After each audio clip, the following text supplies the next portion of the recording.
Bonjour et bienvenue dans cette émission consacrée à la qualité de l'air intérieur, l'air de nos maisons, celui que nous respirons, un air qui, vous allez le voir, est en train de devenir un véritable enjeu de santé publique.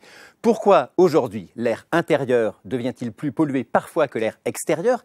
Quelles sont les conséquences sur les bâtiments et sur la santé des habitants? Quelles solutions, quelles techniques mettre en place pour y remédier et retrouver un air sain? Nous allons répondre à toutes ces questions avec nos spécialistes.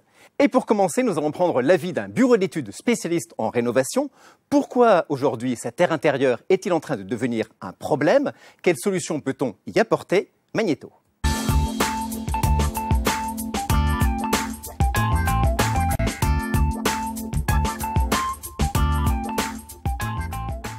Notre cœur de métier, c'est la rénovation des bâtiments. Nos clients principaux sont avant tout les bailleurs sociaux, les collectivités et puis un tout petit peu le domaine du privé. Alors la qualité d'air, ça commence tout juste à être une préoccupation des pouvoirs publics et des bailleurs, des collectivités. Les particuliers s'intéressent moins ou sont moins sensibilisés à la qualité d'air parce qu'on la ressent moins. On va très facilement dire on a froid, on a chaud, je suis ébloui, ça fait beaucoup de bruit. Mais la qualité d'air, c'est quelque chose de très subjectif et on a peu de repères dans notre éducation qui nous permettent de dire je suis dans une salle qui n'est pas assez ventilée et je risque quelque chose au niveau de ma santé. Sur les 10 000 logements que l'on audite par an, la plus grosse pathologie que l'on peut rencontrer sont liées à une déficience du système de ventilation où la ventilation de l'air est largement insuffisante. On rencontre des problèmes de condensation et donc de moisissure, voire de décollement de papier ou de peinture dans les pièces d'eau, là où l'humidité est très importante. On pense aussi aux cuisines. Bien souvent, on oublie les chambres à coucher, qui sont pourtant les endroits où on retrouve le plus de moisissures liées à des sous-ventilations. Il ne faut pas oublier que la nuit, on dégage de l'humidité en respirant et que cette humidité vient se fixer et condense sur les points froids si la ventilation n'a pas été suffisante. Ce qui montre bien que dans les chambres, bien souvent, on n'a pas assez de ventilation. Dans le cas d'un logement où on constate par exemple des problèmes de moisissure, des phénomènes de sous-ventilation, on préconise un audit complet du système de ventilation et la remise en état ou la mise en œuvre d'un système de ventilation. La réglementation thermique dans le neuf est assez contraignante pour la qualité de l'air, parce qu'elle impose des débits minimums qui sont malgré tout souvent des débits qui sont utilisés pour la conception, qui à notre sens sont très inférieurs à ce qu'il faudrait. Alors c'est vrai que ces moisissures, ces murs humides, on a tous été confrontés à ce problème et pas nécessairement dans les logements les plus anciens. Philippe Lamy, bonjour. Bonjour. Vous êtes président de Lamy Expertise, société spécialisée dans l'expertise des pathologies du bâtiment. Ces problèmes d'air intérieur avec ces conséquences visibles qu'on a vues dans le reportage, est-ce que vous y êtes souvent confronté? C'est un désordre majeur en termes de nombre de dossiers que nous traitons. Juste devant les fissures, pour tout donner un ordre de grandeur. Et ces désordres sont généralement dus à différents facteurs. Quels sont ces facteurs? Alors, parmi ceux-là, je passerai rapidement sur les infiltrations d'eau pluviale par de mauvaises étanchéités de toiture, d'hébergement de cheminées. On a aussi assez régulièrement des problématiques de remontée capillaire par des murs périphériques mal isolés ou des fondations mal isolées. Mais ce que nous rencontrons le plus souvent, c'est surtout des problématiques de condensation. Condensation, donc, d'un air humide sur un mur qui est froid. Voilà. Donc la condensation, ce qu'on appelle aussi la rosée, est un phénomène que l'on observe lorsqu'on favorise la rencontre entre une paroi froide, voire trop froide si elle est mal isolée, et un air chaud, voire trop chaud si on chauffe trop. Alors ces deux facteurs favorisent donc cette condensation et la prolifération de micro-organismes, de moisissures. Et ils sont souvent augmentés, potentialisés par deux autres facteurs qui sont un excès d'humidité, par les pratiques qu'on a dans les logements, si on fait sécher du linge, si on fait trop de cuisine à la vapeur par exemple, et aussi lorsqu'on a un manque de ventilation, voire parfois pas de ventilation du tout, ce qu'on voit assez souvent, en particulier dans les logements qui ont été rénovés avec des fenêtres qui ont été choisies pour être parfaitement étanches et qui ne respectent plus la nécessité d'arriver d'air neuf. Ah, parce que c'est une direction que je vais vous poser. Est-ce que c'est plutôt dans les logements anciens qu'on observe ces problèmes ou dans les logements récents? En fait, vous dites ce sont dans les logements qui sont bien isolés, qu'ils soient anciens ou récents, c'est ça? C'est un fléau qui est très bien partagé, en fait. Parce qu'on trouve dans les logements très anciens parfois ce genre de problème lorsqu'on a changé les fenêtres en particulier, lorsqu'on a cherché à rendre ce logement ancien étanche alors qu'on n'a pas prévu de ventilation. Dans les logements très récents, en principe, il y a une ventilation correcte, même si ça n'est qu'une ventilation simple flux, c'est mieux que rien. Et dans les logements un peu plus anciens, c'est-à-dire qu'on 20, 30 ans, c'est-à-dire qui datent d'une époque où la VMC n'était pas encore très en cours, on a aussi ces soucis. Donc en fait, si je comprends bien, on a donc un problème de condensation qui est lié à une humidité.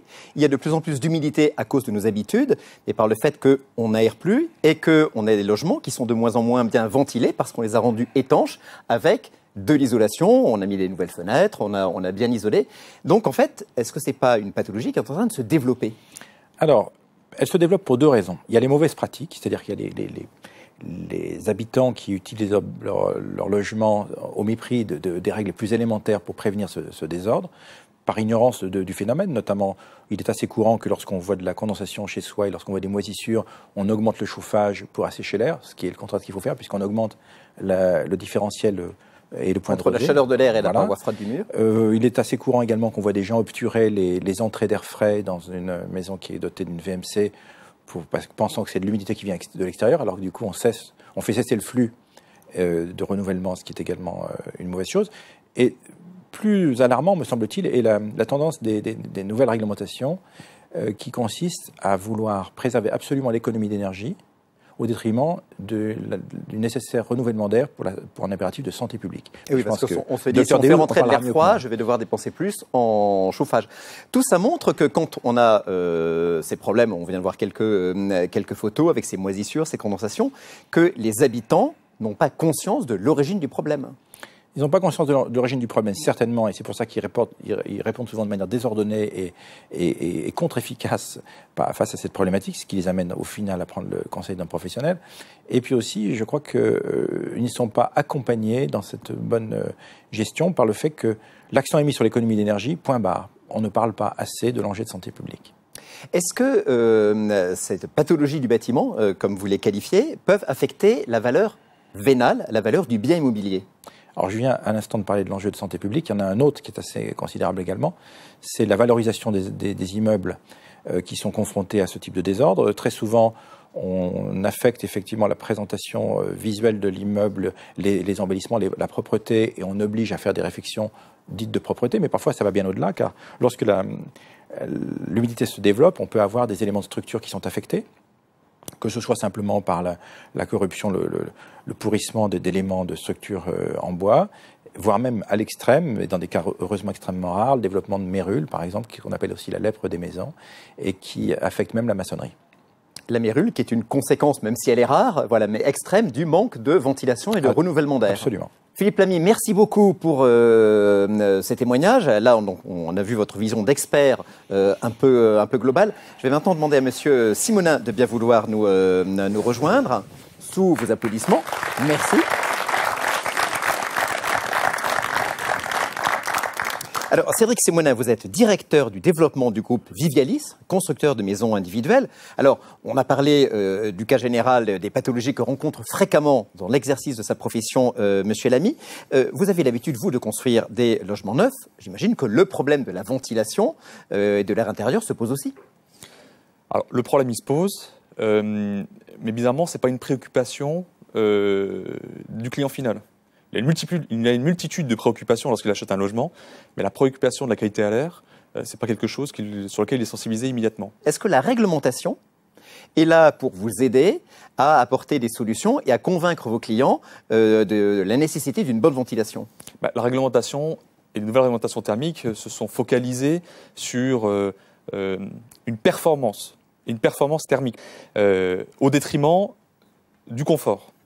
Le confort thermique, ce que j'appelle le confort d'été, le confort acoustique, parce que lorsqu'on fait des bâtiments, et un peu plus dans le collectif, on a un système de caisse de résonance, et enfin la qualité à l'air. Ça n'a pas du tout été pris en compte. Alors ça vient petit à petit, il y a une prise de conscience mais c'est encore timide. Qu'est-ce que vous faites pour les convaincre, les intéresser à ce problème? C'est difficile parce que le constructeur de logement, il n'a pas de légitimité à parler de santé, on va dire. Ça doit être initié d'abord par le corps médical. Donc on essaie de les sensibiliser, mais le discours est compliqué. Le discours est extrêmement complexe parce qu'il y a tellement de critères dans l'achat d'un bien immobilier.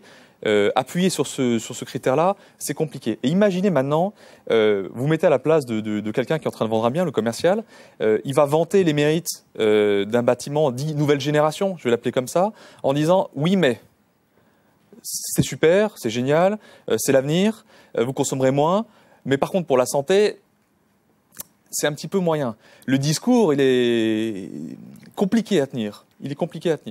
Pour résumer, vous dites pour l'instant, donc la réglementation est un peu inexistante sur ce sujet, même elle aggrave la situation.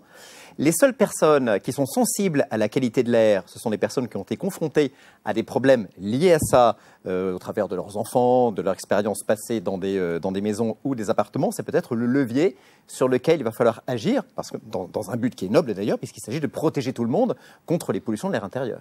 Oui, puis les gens seront plus enclins à aller dans cette direction, parce que vous savez que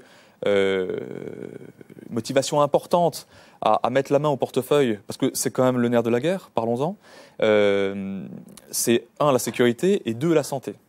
Et d'autant plus la santé de ses enfants.